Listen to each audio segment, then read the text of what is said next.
Gembar-gembor narasi penguatan pemberantasan korupsi yang digaungkan oleh Presiden Joko Widodo tak pernah terbukti. Belakangan, bahkan terungkap satu persatu aneka kasus korupsi yang menjerat mantan bawahannya di kabinet.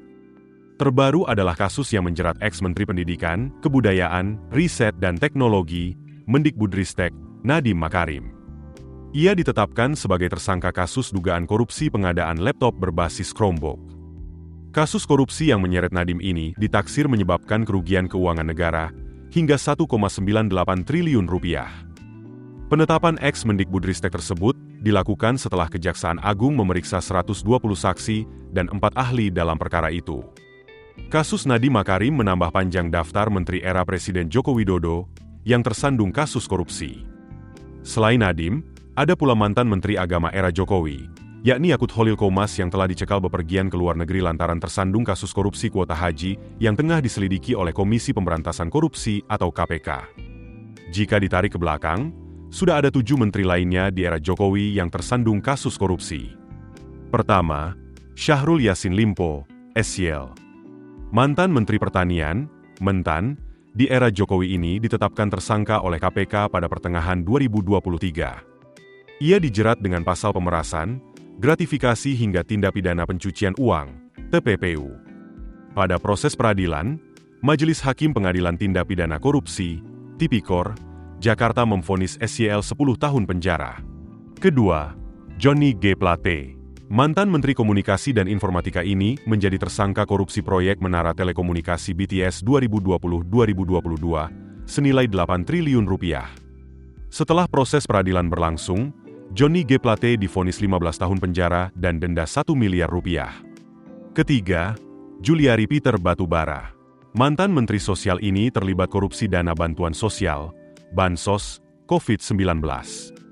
Pada proses peradilan, Majelis Hakim Pengadilan Tipikor Jakarta Pusat menjatuhkan hukuman 12 tahun penjara dan denda 500 juta rupiah subsidiar 6 bulan kurungan.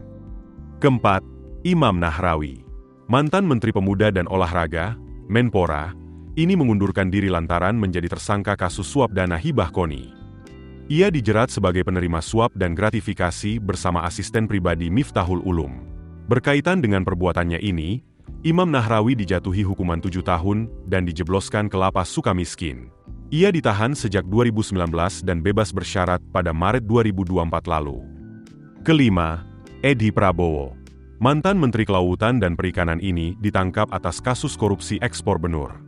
Edi Prabowo dinyatakan terbukti bersalah di tingkat kasasi oleh Hakim Mahkamah Agung, MA, dan dijatuhi hukuman 5 tahun penjara. Selain itu, MA juga menjatuhkan denda sebesar 400 juta rupiah kepada Edi Prabowo. Ia juga diwajibkan membayar uang pengganti sejumlah 9,6 miliar rupiah dan 77.000 US dollar dengan memperhitungkan pengembalian uang yang telah dibayar. Keenam, Idrus Marham. Mantan Menteri Sosial di era Jokowi ini menerima suap terkait proyek pembangkit listrik 35.000 MW bersama dengan anggota DPR RI Eni Maulani Saragih. Ia divonis 3 tahun penjara dan denda 150 juta rupiah subsidiar 2 bulan kurungan. Ketujuh, Tom Lembong. Menteri Perdagangan Jokowi ini tersandung kasus dugaan tindak pidana korupsi kegiatan impor gula di Kementerian Perdagangan 2015 hingga 2016. Pengadilan Tipikor pada Pengadilan Negeri PN Jakarta Pusat menjatuhkan vonis pidana penjara 4,5 tahun.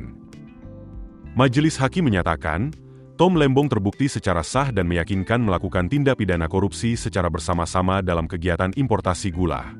Namun, Tom Lembong akhirnya dibebaskan setelah mendapatkan abolisi dari Presiden Prabowo Subianto. Keputusan bisnis terbaik datang dari data, bukan tebakan. Mudah berlangganan Business Insight dengan subscribe with Google.